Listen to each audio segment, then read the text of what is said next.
దేవుడితో మాట్లాడడం ఎలా అనే బుక్ రీడ్ చేసుకుంటున్నాం మాస్టర్స్.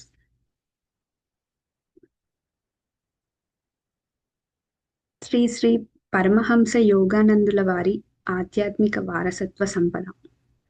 ఆయన సమగ్ర రచనలు, ఉపన్యాసాలు, ఇంకా ఇష్టాగోష్ఠి సంభాషణలు. పరమహంస యోగానంద గారు తమ బోధనలను ప్రపంచవ్యాప్తంగా వ్యాపింపచేయడానికి, రాబోయే తరాల కోసం వాటి సమగ్రతను, స్వచ్ఛతను పరిరక్షించడానికి 1917లో Yogoda Satsanga society of India YSS, 1920లో సెల్ఫ్ రియలైజేషన్ ఫెలోషిప్ ఎస్ఆర్ఎఫ్ అనే సంస్థలను స్థాపించారు.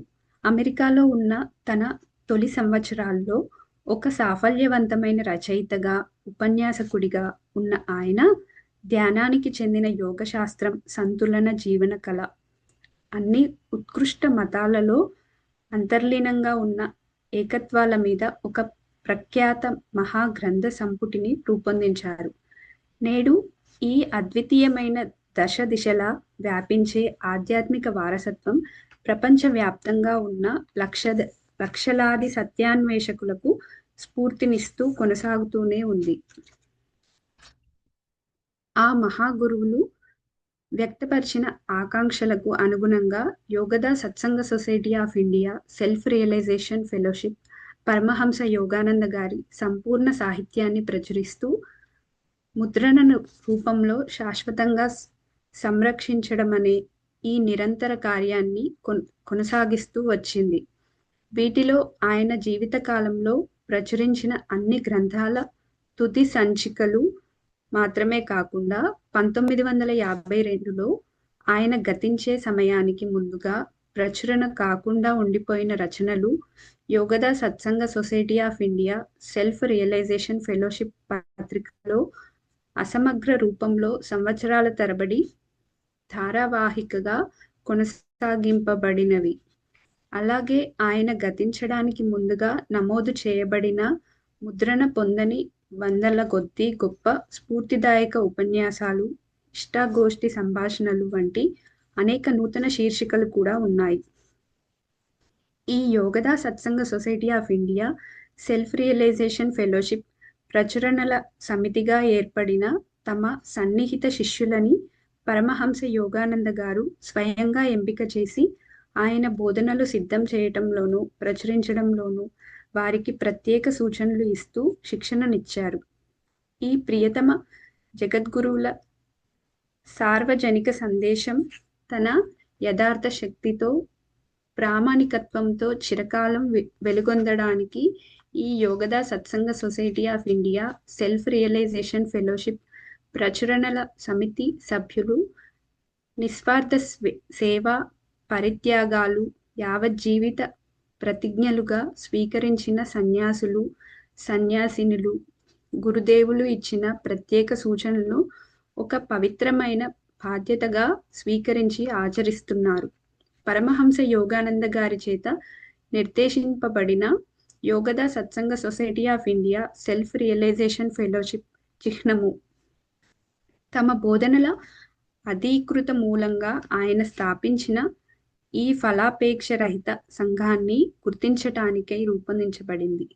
అన్ని వైఎస్ఎస్, ఎస్ఆర్ఎఫ్ ప్రచురణలలో, రికార్డింగ్లలో కనిపిస్తూ ఉండే ఈ వైఎస్ఎస్, ఎస్ఆర్ఎఫ్ పేరు, చిహ్నము శ్రీ శ్రీ పరమహంస యోగానందుల వారిచే స్థాపించిన సంస్థ నుండే ఇవి వెలువడ్డాయని, వారు తమ బోధనలను ఏ విధంగా అందించాలనుకున్నారో ఆ విధంగానే అందిస్తున్నవని రూఢిపరుస్తాయి. Yogoda Satsanga society of India self realization fellowship. భగవంతుడి వైభవం గొప్పది. ఆయన ఉన్నాడు. ఆయన్ని కనుక్కోగలం. నిశ్శబ్దంగా, నిశ్చయంగా జీవన పదంలో మీరు పయనిస్తున్నప్పుడు దేవుడే మీ ధ్యేయమని మిమ్మల్ని తృప్తిపరచగలిగే ఒకే ఒక గమ్యం ఆయనే అనే అవగాహనకి మీరు తప్పక వస్తారు. ఎందుకంటే హృదయపు ప్రతి కోరికకి సమాధానం దేవుడిలోనే లభిస్తుంది. శ్రీ శ్రీ పరమహంస యోగానంద. ఇక్కడ బుక్ స్టార్ట్ అవుతుందండి. దేవుడితో మాట్లాడడం ఎలా? దేవుడితో మాట్లాడడం అన్నది నిశ్చితమైన యథార్థం. భారతదేశంలో సాధువులు జగత్పితతో మాట్లాడుతున్నప్పుడు నేను వారి సమక్షంలో ఉన్నాను. మీరందరూ కూడా ఆయనతో మాట్లాడగలరు. ఇక్కడ ఏం చెప్తున్నారంటే, దేవుడితో మాట్లాడడం అనేది ఖచ్చితంగా జరుగుతుంది, అది నిజమే అని చెప్తున్నారు. భారతదేశంలో సాధువులు చాలా మంది దేవుడితో మాట్లాడినప్పుడు వాళ్ళ సమక్షంలో ఉన్నాను నేను అని చెప్తున్నారు. వాళ్ళు కూడా ఆయనతో మాట్లాడారు అని చెప్తున్నారు. ఏకపక్షంగా ఒక్కరే మాట్లాడడం కాదు, మీరు దేవుడితో మాట్లాడడం, ఆయన ప్రతిస్పందించడం నిజంగా జరుగుతుంది. మామూలుగా ప్రతి వాళ్ళు దేవుడితో మాట్లాడగలరు, కానీ మనకు సమాధానం చెప్పడానికి ఆయన్ని సుముఖుణ్ణి చేయడం ఎలాగో మీతో నేడు చర్చించబోతున్నాను. మనం ఒక్కరమే దేవుడితో మాట్లాడడం కాదు, ఆయన కూడా మనకి ప్రతిస్పందిస్తాడు, మనతో మాట్లాడతాడు. అది ఎలా అనేది మనం మాట్లాడుకుందామని చెప్తున్నారు ఈ బుక్లో. మనం ఎందుకు సందేహించాలి? దేవుడికి మనిషికి మధ్య జరిగిన సంభాషణల వివరాలు ప్రపంచంలోని పవిత్ర గ్రంథాల్లో బోలెడన్నున్నాయి. మనకెప్పుడు డౌట్ ఉంటుంది కదా, దేవుడితో ఎలా మాట్లాడతాం ఏంటి అని. ఇక్కడ ఎందుకు సందేహించాలని క్వశ్చన్ చేస్తున్నారు. దేవుడికి మనిషికి మధ్య సంభాషణ అనేది ఎప్పుడూ ఉంటుంది. అది చాలా బుక్స్లో రాసి ఉంది అని కూడా చెప్తున్నారు, గ్రంథాల్లో. ఇలాంటి అనేక చక్కటి ఘట్టాల్లో ఒకటి బైబిలు, 1 కింగ్స్ 3:5-13లో రాసి ఉంది. బైబిల్లో రాసి ఉందంట. ఒక సంఘటన చెప్తున్నారు మనకి. ప్రభువు ఒకనాటి రాత్రి సాలమన్కు కలలో దర్శనం ఇచ్చాడు. సాలమన్ అనే వ్యక్తికి ప్రభువు దర్శనం ఇచ్చాడంట. నీకేం ఇమ్మంటావు అని అడిగాడు. దానికి సాలమన్ ఏమన్నాడంటే, నీ దాసుడికి అర్థం చేసుకోగల హృదయం ఇవ్వు అన్నాడు. సాలమన్కి దేవుడు దర్శనం ఇచ్చినప్పుడు అడిగాడు, నీకేం కావాలి అని. అప్పుడు సాలమన్ అంటున్నాడు, నాకు అర్థం చేసుకోగల హృదయాన్ని ఇవ్వమని అడుగుతున్నాడు. అప్పుడు దేవుడు అతనితో అన్నాడు, నువ్విది అడిగావు కాబట్టి నీకు దీర్ఘాయుర్దాయం కావాలని అడగలేదు, నీకు సంపదలు కావాలని అడగలేదు, నీ శత్రువుల ప్రాణాలు కావాలని అడగలేదు, కానీ న్యాయ వివేచన కోసం అర్థం చేసుకునే హృదయం నీకు కావాలని అడిగావు. కాబట్టి చూడు, నువ్వు అడిగింది ఇచ్చాను. ఇదిగో, నీకు వివేకం గల అర్థం చేసుకునే హృదయం ఇచ్చాను. అంతేకాదు, నువ్వు అడగని సంపదలు, గౌరవము రెంటినీ కూడా ఇచ్చాను. అంటే ఆయన నాకు అర్థం చేసుకునే హృదయం ఇవ్వు అని అడిగాడు. అలా అడిగినప్పుడు దేవుడు, నువ్వు నిస్వార్థంతో ఏం అడగలేదు. అంటే నీకు ఎక్కువ ఆయుష్ కావాలని అడగలేదు, సంపదలు కావాలని అడగలేదు, శత్రువుల ప్రాణాలు కావాలని అడగలేదు. ఏదైతే అడిగావో అది న్యాయంగా అడిగావు, అర్థం చేసుకునే హృదయం కావాలని అడిగావు. కాబట్టి నువ్వు అడిగింది నేను నీకు ఇచ్చాను, తీసుకో. ఇదే కాదు, దీంతో పాటు నీకు నువ్వు అడగని సంపదలు, గౌరవం ఇవి కూడా ఇస్తున్నాను అని చెప్పేసి దేవుడు చెప్పాడంట. డేవిడ్ కూడా దేవుడితో చాలాసార్లు మాట్లాడాడు. డేవిడ్ అనే ఇంకో వ్యక్తి, ఇతని గురించి కూడా చెప్తున్నారు ఇక్కడ. లౌకిక విషయాలు కూడా ఆయనతో చర్చించేవాడు. అంటే ఆ డేవిడ్ అనే వ్యక్తి దేవుడితో మాట్లాడినప్పుడు, సంభాషించినప్పుడు భౌతికపరమైన లౌకిక విషయాలు కూడా దేవుడితో మాట్లాడేవాడంట. నేను ఫిలిస్టైన్ల మీదకి దండెత్తి వెళ్ళనా, ఫిలిస్టైన్లు అనే వాళ్ళ దగ్గరికి దండెత్తడానికి వెళ్ళాలా అని అడిగాడంట దేవుణ్ణి. అప్పుడు వాళ్ళని నా చేతికి అప్పగిస్తావా అంటూ అడిగాడు. అంటూ డేవిడ్ దేవుణ్ణి అడిగాడు. అప్పుడు ప్రభువు అతనితో ఇలా అన్నాడు, వెళ్ళు, వాళ్ళని నీ చేతికి అప్పగిస్తాను. అలా చెప్పాడంట. దేవుడు ప్రేమకు మాత్రమే చెలిస్తాడు. సగటు మనిషి తన హృదయపు సంపూర్ణమైన ఆతృతతో కాక దేవుణ్ణి తన మనస్సుతోనే ప్రార్థిస్తాడు. మామూలుగా మనము దేవుణ్ణి ఎవరైనా అడిగినప్పుడు వాళ్ళు హృదయంతో కాకుండా మనస్సుతో ప్రార్థిస్తారు అని చెప్పేసి చెప్తున్నాడు ఇక్కడ. అలాంటి ప్రార్థనలు ఎటువంటి సమాధానము తీసుకురాలేనంత బలహీనమైనవి. దివ్య పరమాత్మతో మనం తండ్రితోనో తల్లితోనో మాట్లాడుతున్న విధంగా విశ్వాసంతో చనువుగా మాట్లాడాలి. మనం ఎప్పుడు మనసుతో చేసేవి కాకుండా హృదయంతో చేస్తే అది పరిపూర్ణంగా ఉంటుంది కదా, అలా చెప్తున్నారు ఇక్కడ. దేవుడితో మనం సంబంధం బేషరతైన ప్రేమతో కూడి ఉండాలి. ఎటువంటి షరతులు లేకుండా మనం ప్రేమతో మాట్లాడగలిగేలా ఉండాలి అని చెప్తున్నారు. ఇంకే ఇతర సంబంధంలో కన్నా జగన్మాత రూపంలోని పరమాత్మను సమాధానం ఇమ్మని ఒక హక్కుగాను సహజంగాను గట్టిగా కోరవచ్చు. ఇటువంటి ప్రార్థనకు దేవుడు జవాబు ఇవ్వక తప్పదు. అంటే మనము ఆ జగన్మాత రూపంలో ఉన్న పరమాత్మని సమాధానం ఇమ్మని మనం ఎప్పుడైతే ప్రేమగా గట్టిగా సహజంగా అడిగితే అప్పుడు మనకి తప్పకుండా సమాధానం వస్తుంది అంటున్నారు. ఎందుకంటే తల్లికి తన బిడ్డ ఎంత పెద్ద పాపి అయినప్పటికీ వాణ్ణి ప్రేమించడం క్షమించడం సహజమైన మూలగుణం. ఈశ్వరుడు మనకిచ్చిన మానవ ప్రేమ తాలూకు అత్యంత కమనీయమైన రూపం తల్లి బిడ్డల సంబంధం. ఇక్కడ తల్లి బిడ్డకి ఎంత ప్రేమ ఉంటుంది అనేది, వాళ్ళు ఎంత తప్పు చేసినా సరే వాళ్ళ మీద మనము ప్రేమ చూపిస్తాం కదా, వాళ్ళని క్షమించడం కానీ ప్రేమించడం కానీ ఎలా అయితే చేస్తామో దేవుడికి కూడా అలాగే ఉంటుంది మన మీద అని చెప్తున్నారు. దేవుణ్ణి గురించిన నిశ్చితమైన ఒక భావన జగన్మాత వంటిది అవసరం. లేకపోతే స్పష్టమైన సమాధానం పొందలేము. ఈశ్వరుడి సమాధానం కోసం మన అభ్యర్థన బలంగా ఉండాలి. సగం సగం నమ్మకంతో చేసే ప్రార్థన సరిపోదు.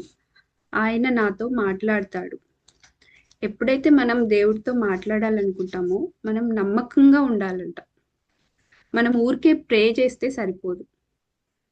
ఆయన నాతో మాట్లాడతాడు అని మనం ఇప్పుడు మనం మన తల్లితో ఎలా అయితే మాట్లాడతామో ప్రేమగా, అలాగే ప్రేమగా మాట్లాడాలి అని మీ మనసులో నిశ్చయించుకున్నట్లయితే ఎన్నేళ్ళు ఆయన మీకు సమాధానం ఇవ్వకపోయినా మరోలా నమ్మడానికి నిరాకరించినట్లయితే, ఆయన్ని విశ్వసిస్తూనే ఉన్నట్లయితే ఒకరోజు ఆయన మీకు సమాధానం ఇస్తాడు. ఆయన మనకు ఆన్సర్ చెయ్యట్లేదు అని చెప్పి మనం ఊరుకోకూడదు. ఎప్పుడు మనం నమ్మకంగా అడుగుతూ ఉన్నట్లయితే, మాట్లాడుతూ ఉన్నట్లయితే ఆయన మనకి ఖచ్చితంగా ఏదో ఒక రోజు సమాధానం ఇస్తాడు అని చెప్తున్నారు. నేను దేవుడితో మాట్లాడిన అనేక సందర్భాల్లో కొన్నిటిని గురించి ఒక యోగి ఆత్మకథలో రాశాను. దైవవాణిని వినే మొదటి అనుభవం నేను చిన్నపిల్లవాడిగా ఉన్నప్పుడే కలిగింది. ఒకనాటి ఉదయం నేను పక్క మీద కూర్చొని ప్రగాఢమైన స్వాప్నిక చింతనలో మునిగిపోయాను. ఇక్కడ ఒక యోగి ఆత్మకథ అనే బుక్లో తనకు కలిగిన అనుభవాలు రాశాను అని చెప్తున్నారు. అందులో ఒకరోజు ఉదయం నేను పక్క మీద కూర్చొని ప్రగాఢమైన స్వాప్నిక చింతనలో మునిగిపోయాను. కళ్ళు మూసుకొని ఉన్నప్పుడు ఉండే చీకటికి వెనకాల ఉన్నది ఏమిటి అంటూ లోతులు తెరిచే ఈ ఆలోచన నా మనసులోకి బలంగా చొరబడింది. అప్పుడు తనకు ఏదైతే ఒక క్వశ్చన్ వచ్చిందో దాని గురించి ఆలోచిస్తూ ఉన్నాడంట. కళ్ళు మూసుకొని ఉన్నప్పుడు ఉండే ఆ చీకటికి వెనక ఏముంటుంది అని. తక్షణమే నా అంతర్దృష్టిలోకి బ్రహ్మాండమైన మెరుపు లాంటి వెలుగు ఒకటి కనిపించింది. కొండ గుహల్లో ధ్యానముద్రలో కూర్చుని ఉన్న మునుల దివ్య దేహాలు నా నుదుటికి లోతట్టునున్న పెద్ద వెలుతురు తెర మీద చిన్న సైజు సినిమా బొమ్మలా రూపుగట్టాయి.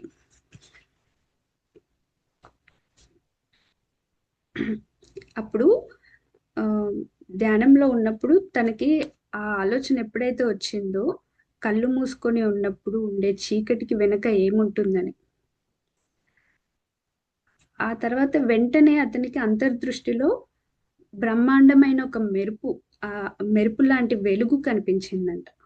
అక్కడ ఒక కొండ గుహల మధ్యలో ధ్యాన ముద్రలో కూర్చొని ఉన్న కొంతమంది మునులు వాళ్ళు కనిపించారంట.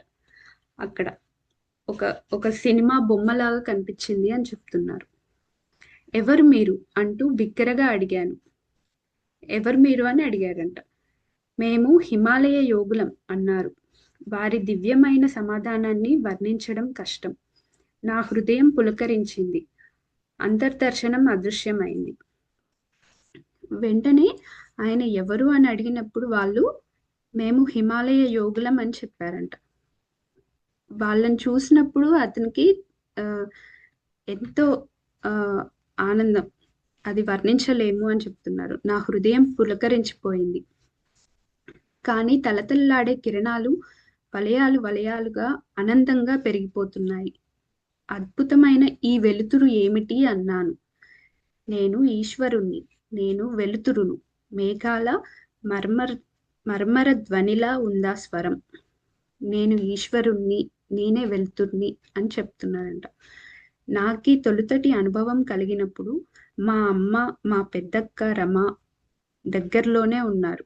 ఈ అనుభవం ఎప్పుడైతే వచ్చిందో ఆయన పక్కనే ఉన్నారంట. వాళ్ళ అమ్మ, వాళ్ళ పెద్దక్క రమ కూడా. దైవవాణిని వాళ్ళు విన్నారు.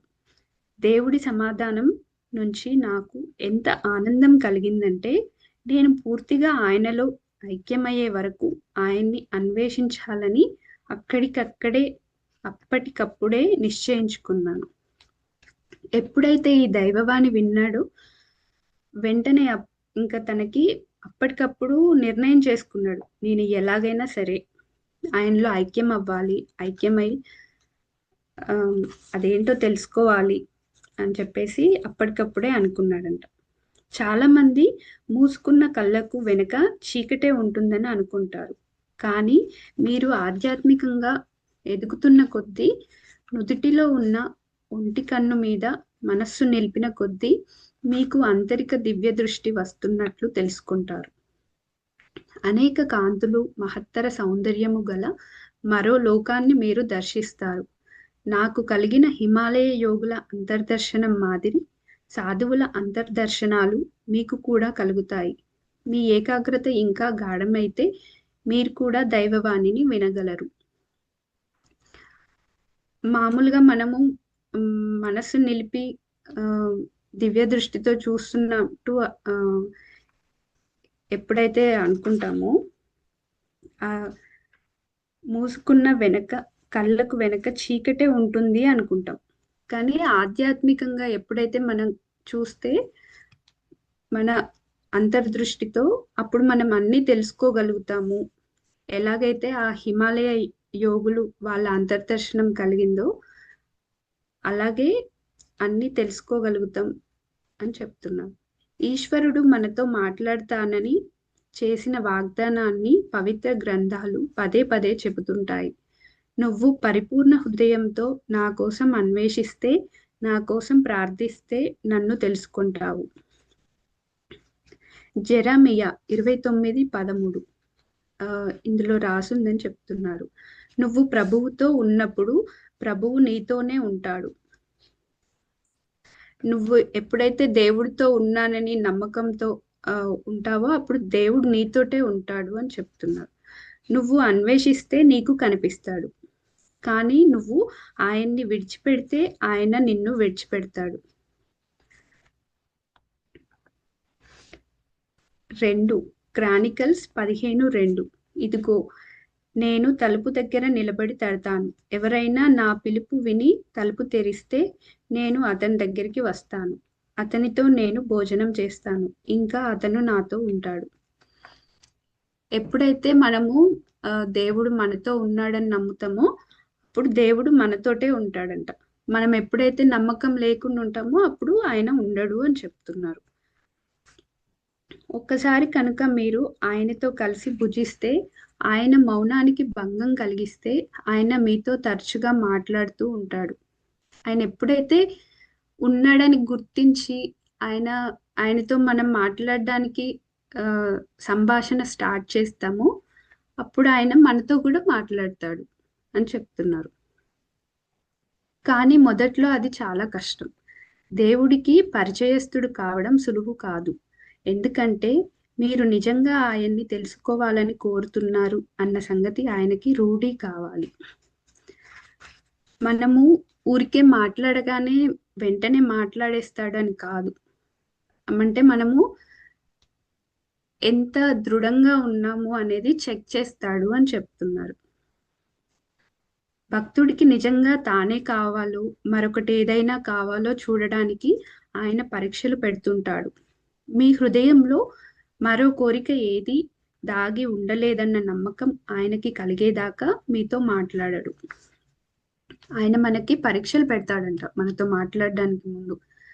మనము నిజంగా ఏ బాహ్యమైన కోరికలు లేకుండా ఆయనతోటే మాట్లాడాలనుకుంటున్నామా లేదా అనేది ఆయన కన్ఫర్మ్ చేసుకుంటాడు. ఆ తర్వాతే మనతో మాట్లాడతాడు అంటున్నారు. ఆయన ఇచ్చే కానుకల కోసమే కోరికలతో మీ హృదయం నిండి ఉన్నప్పుడు ఆయన మీకెందుకు దర్శనం ఇవ్వాలి అని క్వశ్చన్ చేస్తున్నారు ఇక్కడ. మానవుడి ప్రేమ దేవుడికి అతనిచ్చే ఒకే ఒక కానుక. ఈ సృష్టి అంతా మానవుడికి ఒక పరీక్షగా రూపొందించబడింది. ఈ లోకంలో మన నడవడి పట్టి మనకు ఈశ్వరుడు కావాలో ఆయన ఇచ్చే కానుకలు కావాలో బయట పెట్టుకుంటాం. దేవుడు తక్కిన వాటికన్నా తననే మీరు కోరుకోవాలని మీకు చెప్పడు. అంటే దేవుడు మనకి బాహ్యపరమైన కానుకలు కావాలా వద్దా అనేది మీకేమి చెప్పడు. అది మనమే నిర్ణయించుకోవాలి అని చెప్తున్నారు. ఎందుకంటే ఒకరి ప్రేరణ వల్ల కాక మీ అంతటా మీరు స్వేచ్ఛగా మీ ప్రేమను ఆయనకు అందించాలని ఆయన కోరుకుంటాడు. ఈ జగన్నాటకంలో ఉన్న రహస్యమంతా అదే. మనని సృష్టించిన వాడు మన ప్రేమ కోసం తపిస్తాడు. ఆయన మనల్ని సృష్టించినప్పుడు ఆయన మన ప్రేమ మనము ఆయన్ని గుర్తిస్తున్నామా లేదా, ఆయనతో ప్రేమ చూపిస్తున్నామా లేదంటే కానుకల కోసమే బాహ్యపరమైన అవసరాలు కోరికలు వాటి కోసమే ఆయన్ని చూస్తున్నామా అని ఆయన చూస్తూ ఉంటాడంట.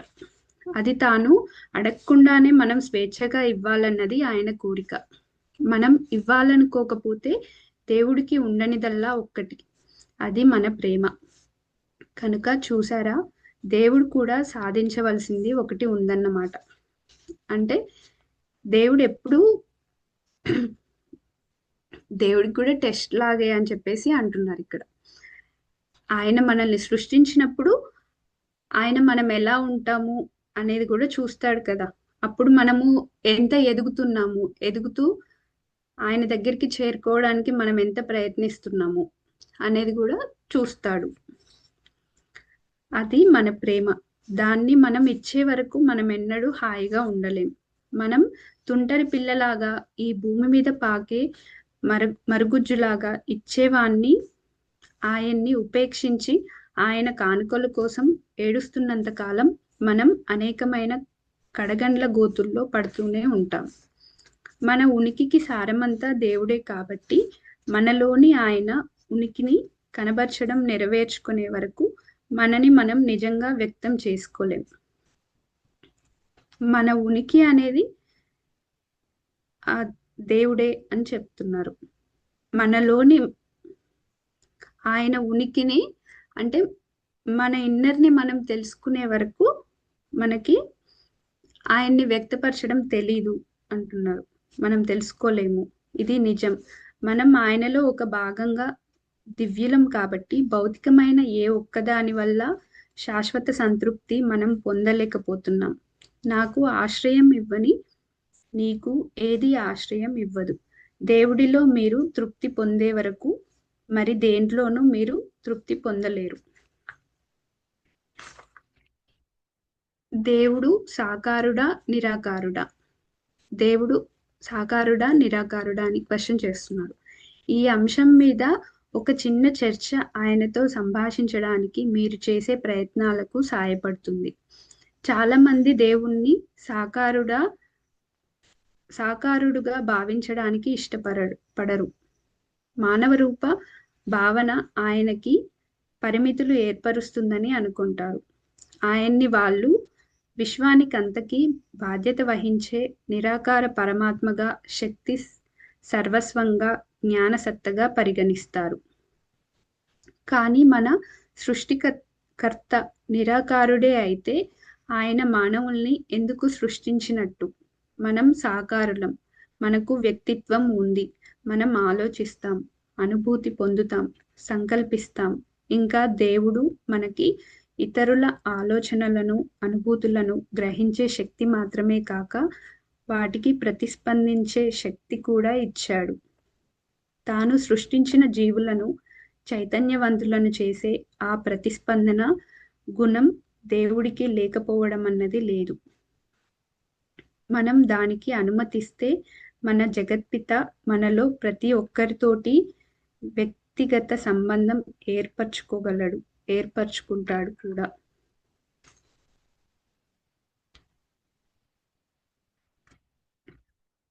అంటే ఆయన మనకు నిరాకారులాగా ఉంటాడు, కానీ మనకు కనిపించినంత మాత్రాన ఆయన లేడని కాదు.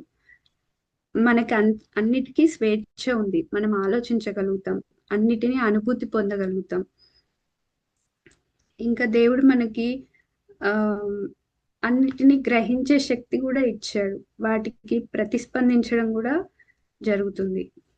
తాను సృష్టించిన జీవులు ఏవైతే ఉంటాయో వాటిని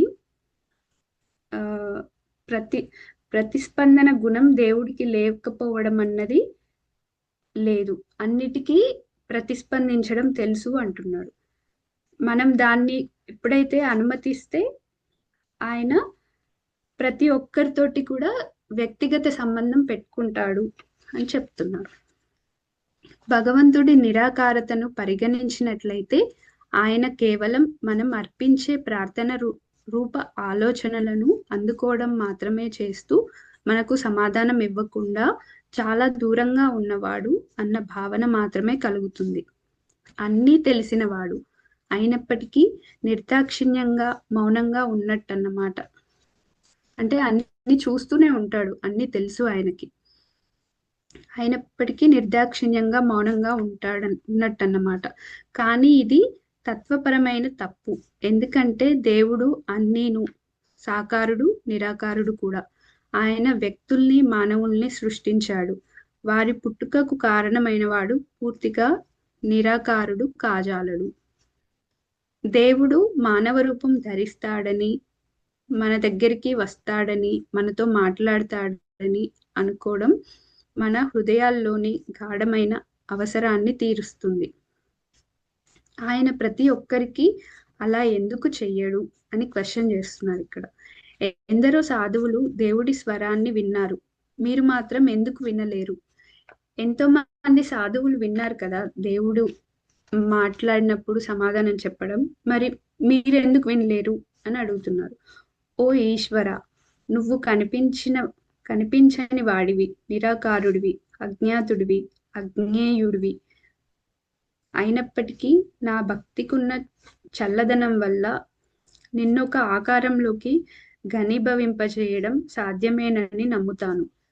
మీ గాఢమైన భక్తి వల్ల శరీర ధారణ చేసేలా దేవుణ్ణి ఒప్పించవచ్చు.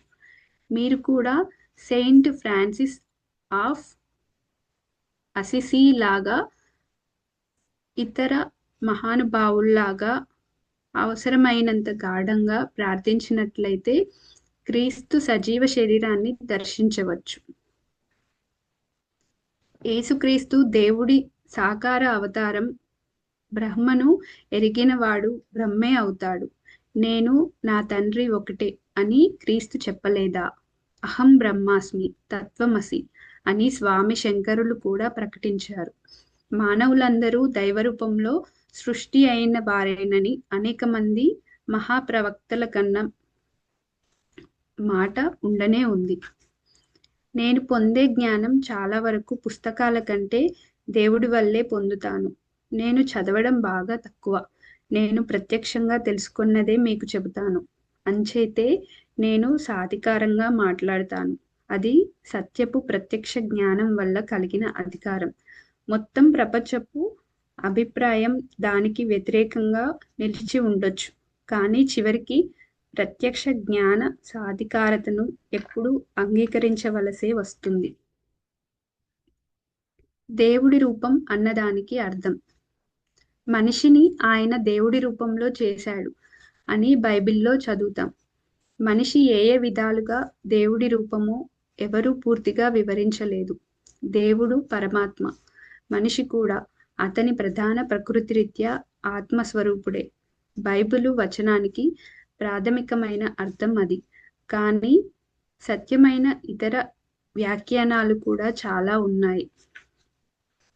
మానవ శరీరం యావత్తు, దాని చైతన్యం, దాంట్లోని చలనం, దేవుడి సూక్ష్మరూపం చైతన్యంలో సర్వజ్ఞత్వము, సర్వవ్యాపకత్వము ఉన్నాయి.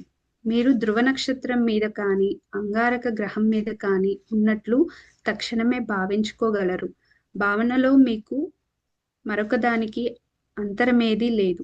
కాబట్టి మానవుడిలోని చేతన వల్ల అతడు దేవుడి రూపంలో ఏర్పడ్డవాడని చెప్పవచ్చు. చైతన్యానికి తన ఉనికి తనకు తెలుసు. సహజావబోధం ద్వారా తన ఉనికిని తాను అనుభూతం చేసుకుంటుంది. భగవంతుడు తన విశ్వ చైతన్యం ద్వారా సృష్టిలోని ప్రతి అణువులోనూ తన ఉనికిని తాను ఎరుకలో ఉంచుకుంటాడు. 2 పిచ్చుకలు ఒక నాణేనికి అమ్ముడుపోవడం లేదా వాటిలో ఒకటి కూడా మీ తండ్రికి తెలియకుండా నేల మీద పడదు. మనిషికి కూడా సహజమైన విశ్వ చైతన్య శక్తి ఉంది. అయితే కొద్ది మందే దాన్ని అభివృద్ధి చేసుకుంటారు. మనిషికి సంకల్ప శక్తి కూడా ఉంది. దానివల్ల అతడు సృష్టికర్తలాగే తక్షణమే లోకాల్ని సృష్టించగలడు. కానీ తమలో ఉన్న ఈ శక్తిని కొద్ది మందే అభివృద్ధి చేసుకుంటారు. జంతువులు తర్కించలేవు, కానీ మనిషి ఆ పని చెయ్యగలడు. దేవుడికి ఉన్న చైతన్యము, వివేచన, సంకల్ప శక్తి, అనుభూతి, ప్రేమ, ఈ గుణాలన్నీ మానవుడికి కూడా ఉన్నాయి. ఈ గుణాలను బట్టి మానవుడు దేవుడి రూపంలో సృష్టి అయిన వాడని చెప్పవచ్చు. భౌతిక శరీరం పదార్థం కాదు, శక్తి. మనకు శరీరంలో అనుభూతమయ్యే శక్తిని బట్టి వ్యక్తి యొక్క శరీర వాహనాన్ని సరిగ్గా నడిపించడానికి కావలసిన దానికన్నా బ్రహ్మాండమైన శక్తి ఒకటి ఉందన్న విషయం సూచనగా తెలుస్తుంది. అనేక విశ్వాలను భరించే విశ్వశక్తి బలం మన శరీరాల్లో కూడా స్పందిస్తున్నది. విశ్వశక్తి దేవుడి ఒక అంశం కాబట్టి భౌతిక దృష్టితో చూసినా మనం ఆయన రూపంలో ఏర్పడ్డ వాళ్ళమే. మన శరీరంలో ఉన్న శక్తి ఏమిటి? మన భౌతిక రూపం అణువులతో ఏర్పడ్డది. అణువులు పరమాణువులతో ఏర్పడ్డవి. పరమాణువులు ఎలక్ట్రాన్లతోనూ, ఎలక్ట్రాన్లు ప్రాణశక్తి లేదా లైఫ్ ట్రాన్ ప్రాణవాయువులతోనూ ఏర్పడ్డవి. ఈ లైఫ్ ట్రాన్లు లెక్కలేనన్ని కోట్ల అతి సూక్ష్మమైన అణురూపంలో ఉన్న శక్తి. మీ జ్ఞాన నేత్రంతో మీరు శరీరాన్ని మెరిసే వెలుతురు అణువుల సముదాయంగా, మీ 27 లక్షల కోట్ల కణాల నుంచి వెలువడే శక్తిగా చూడగలరు. మాయ వల్లనే మీరు శరీరాన్ని ఘనరూపమైన మాంసంగా చూస్తున్నారు. నిజానికది శక్తే కాని పదార్థం కాదు. మీరు రక్త మాంసాలతో ఏర్పడ్డవారని మీరు అనుకుంటుంటారు. కాబట్టే ఒక్కొక్కప్పుడు మిమ్మల్ని మీరు బలహీనులుగా ఊహిస్తారు. కానీ మీ శరీరంలోని దేవుడి చైతన్యాన్ని మీరు గ్రహిస్తే మాంసం అన్నది భూమి, నీరు, నిప్పు, గాలి, ఆకాశం అనే 5 స్పందనాత్మక మూలతత్వాలు. పంచభూతాలు లేదా ప్రకృతి శక్తులు భౌతిక రూపంలో వ్యక్తం కావడం మించి మరేమీ కాదని తెలుసుకుంటారు. విశ్వంలోని పంచభూతాలతో ఏర్పడ్డది మానవ శరీరం. దేవుడి దేహమైన ఈ విశ్వమంతా మానవ శరీరం ఏర్పడడానికి కారణమైన పంచభూతాలతో ఏర్పడ్డదే. 5 మొనల నక్షత్ర రూపంలో ఉండే మానవ శరీరం ఈ పంచభూతాల కిరణాలను సూచిస్తుంది. తల, 2 చేతులు, 2 పాదాలు ఈ నక్షత్రానికి 5 మొనలు కనుక ఈ రకంగా కూడా మనం దేవుడి రూపంలో ఏర్పడ్డ వాళ్ళమే. 5 వేళ్ళు కూడా సృష్టి స్వరూపాన్ని నిలిపే విశ్వజ్ఞాన స్పందన తాలూకు 5 స్పందనాత్మక మూలతత్వాలను సూచిస్తాయి. బొటనవేలు స్థూలతకు స్పందనాత్మక మూలతత్వమైన భూమిని సూచిస్తుంది. అందుచేతే అది లావుగా ఉంటుంది. చూపుడు వేలు నీటి తాలూకు ప్రకృతి శక్తిని సూచిస్తుంది. నడిమి వేలు ముందుకు చొచ్చుకుపోయే అగ్ని తాలూకు ప్రకృతి శక్తిని సూచిస్తుంది. అందుకే అన్నిటికన్నా పొడుగ్గా ఉంటుంది. ఉంగరం వేలు వాయువును సూచిస్తుంది. అన్నిటికన్నా చిన్నదైన చిటికెన వేలు అతి సూక్ష్మమైన ఆకాశాన్ని సూచిస్తుంది. ఒక్కొక్క వేలిని రుద్దడం వల్ల దానికి మూలమైన ఒక్కొక్క శక్తిని ప్రేరేపించడం జరుగుతుంది. ఆ విధంగా నడిమి వేలుని అగ్ని తాలూకు ప్రకృతి శక్తిని సూచించేదాన్ని బొడ్డు అంటే జీర్ణం చేసి తిన్నది ఒంటికి పట్టేటట్టు చేసే పనిని జరిపిస్తుండే వెన్నులోని మణిపూరక చక్రానికి అంటే అగ్ని కేంద్రానికి ఎదురుగా ఉండేది. అంటే బొడ్డు మీద రుద్దితే అజీర్ణం పోతుంది. భగవంతుడు సృష్టిలో చలనం కలిగిస్తాడు. మనిషి చలనాన్ని వ్యక్తం చేయాలన్న ప్రేరణ వల్ల కాళ్ళు పాదాలు పెంపొందించుకుంటాడు. కాలివేళ్ళు శక్తి తాలూకు 5 కిరణాల భౌతిక రూపకల్పనలే.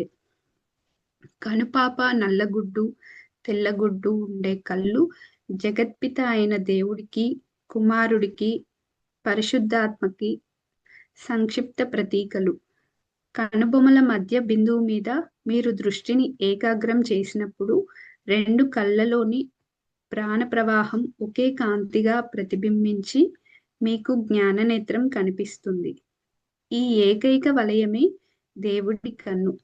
మన ద్వంద్వాత్మక విశ్వంలో ఉన్న సాపేక్షతా నియమం వల్ల మనం 2 కళ్ళు ఏర్పరచుకున్నాం. నీ కన్ను ఒక్కటే అయినట్లయితే నీ శరీరమంతా కాంతితో నిండుతుంది అన్నాడు యేసుక్రీస్తు. దేవుడి ఏకైక నేత్రమైన జ్ఞాననేత్రం గుండా మనం చూసినట్లయితే ఈ సృష్టి అంతా ఒకే ఒక పదార్థమైన ఆయన కాంతితో ఏర్పడ్డదేనని దర్శించగలుగుతాం. దేవుడితో ఏకీభావం, దేవుడి శక్తితో ఏకీభావం. పరమార్థపరంగా చూస్తే మనిషి సర్వశక్తియుతుడు. మీ చైతన్యం దేవుడి చైతన్యంతో ఏకమైనప్పుడు మీరు కావాలనుకున్నది ఏదైనా మార్చగలరు. అవసరాన్ని బట్టి కారు భాగాలను మార్చవచ్చు. కానీ అలాంటి మార్పే భౌతిక శరీరంలో తీసుకురావాలంటే అది ఇంకా చిక్కుతో కూడినది. అన్ని కణాలను నియంత్రించే మనస్సు ప్రధానమైన కారకం. మనిషి తన మనస్సు మీద సంపూర్ణమైన అధికారం సంపాదించగలిగినవాడు. అతను కోరినప్పుడల్లా అతని సంకల్పానుసారంగా అతని శరీర కణాలను భాగాలను మార్చవచ్చు లేదా వాటి బదులు కొత్తవి అమర్చవచ్చు. ఉదాహరణకు అతను కేవలం ఒక్క ఆలోచనతో శారీరక అణువులు మారేటట్టు చేసి సరికొత్త పూర్తి పలు వరస ఏర్పడేటట్లు చేసుకోగలడు. మనిషి ఆధ్యాత్మికంగా ప్రగతి సాధించినప్పుడు భౌతిక పదార్థం మీద సంపూర్ణమైన అధికారం ఏర్పడుతుంది. ఈశ్వరుడు పరబ్రహ్మ, నిరాకారమైనది, అగోచరంగా ఉంటుంది. కానీ భౌతిక ప్రపంచాన్ని సృష్టించినప్పుడు ఆయన పితృరూపుడైన దేవుడయ్యాడు. సృష్టికర్త పాత్ర వహించగానే ఆయన సాకారుడయ్యాడు. ఆయన రూపం ధరించాడు. ఈ బ్రహ్మాండం యావత్తు దేవుడి శరీరమే. భూమి రూపంలో ఆయనకు అనుకూల పక్షము, వ్యతిరేక పక్షము, ఉత్తర దక్షిణ ధృవాలు ఉన్నాయి. నక్షత్రాలు ఆయన నేత్రాలు, గడ్డి చెట్లు ఆయన శిరోజాలు, నదులు ఆయన రక్త ప్రవాహాలు, సముద్ర ఘోష చెవులకు ఇంపుగా కూసే పక్షిపాట. అప్పుడు భూమి మీద పడ్డ పసిబిడ్డ ఏడుపు, ఇంకా సృష్టిలోని ఇతర ధ్వనులు అన్నీ ఆయన స్వరాలే. ఈయన సాకారుడైన దేవుడు. అన్ని హృదయాల స్పందన వెనుక ఆయన విశ్వశక్తి స్పందిస్తున్నది. మానవజాతి 2,600 కోట్ల పాదాలతో ఆయన నడుస్తున్నాడు. అన్ని చేతుల గుండా ఆయన పనిచేస్తున్నాడు. ఒకే ఒక దివ్య చైతన్యం అన్ని మొదళ్ల ద్వారాను అభివ్యక్తమవుతున్నది. భగవంతుడి ఆకర్షణ వికర్షణ నియమం వల్ల గ్రహాలను వాటి వాటి సముచిత కక్షలలో సమతూకంగా ఉంచడం జరుగుతున్నట్టుగానే మానవ శరీరంలోని కణాల్ని చక్కగా కలిపి ఉంచడం జరుగుతున్నది. అంతటా ఉన్న ఈశ్వరుడు ఎప్పుడూ చురుకుగానే ఉంటాడు. ఏదో ఒక ప్రాణరూపంలో లేని చోటు ఎక్కడా లేదు. అపరిమిత సమృద్ధితో భగవంతుడు నిరంతరము అనేక రూపాలను, తన విశ్వశక్తి తాలూకు తరగని రూపకల్పనలను ప్రదర్శిస్తూనే ఉంటాడు. దివ్య పరమాత్మ సృష్టి చేసినప్పుడు ఒక విశిష్ట భావాన్ని లేదా ప్రణాళికను మనస్సులో ఉంచుకొన్నాడు. ఆయన మొదట విశ్వాన్నంతని బహిర్గతం చేశాడు. ఆ తరువాత మనిషిని సృష్టించాడు. గ్రహ కుటుంబాల వంటి భౌతిక శరీరం ఒకటి తనకు కల్పించుకోవడం కోసం దేవుడు 3 అంశాల్ని, విశ్వ చైతన్యాన్ని, విశ్వశక్తిని, విశ్వ ద్రవ్యాన్ని లేదా భౌతిక పదార్థాన్ని రూపకట్టించాడు. ఈ 3 వరుసగా మానవుడి భావనాపరమైన లేదా కారణ శరీరానికి, సూక్ష్మ లేదా శక్తిపరమైన శరీరానికి మరియు భౌతిక శరీరానికి సమానమైనవి. జీవుడు లేదా జీవం వెనుక పరమాత్మ ఉంటాడు. పరమాత్మ స్థూల స్థాయిలో విశ్వ చైతన్యంగా, విశ్వశక్తిగా, విశ్వాలే శరీరంగా కలిగి ఉంటాడు. సూక్ష్మ స్థాయిలో మానవ చైతన్యంగా, మానవ శక్తిగా, మానవ దేహంగా అభివ్యక్తమవుతాడు. ఈ విధంగా కూడా మానవుడు నిజంగా దేవుడి రూపంలో ఏర్పడ్డవాడేనని మనకి అర్థమవుతుంది. ఇక్కడ స్టాప్ చేసుకుందామా మాస్టర్స్? మళ్ళీ కంటిన్యూ చేద్దాం.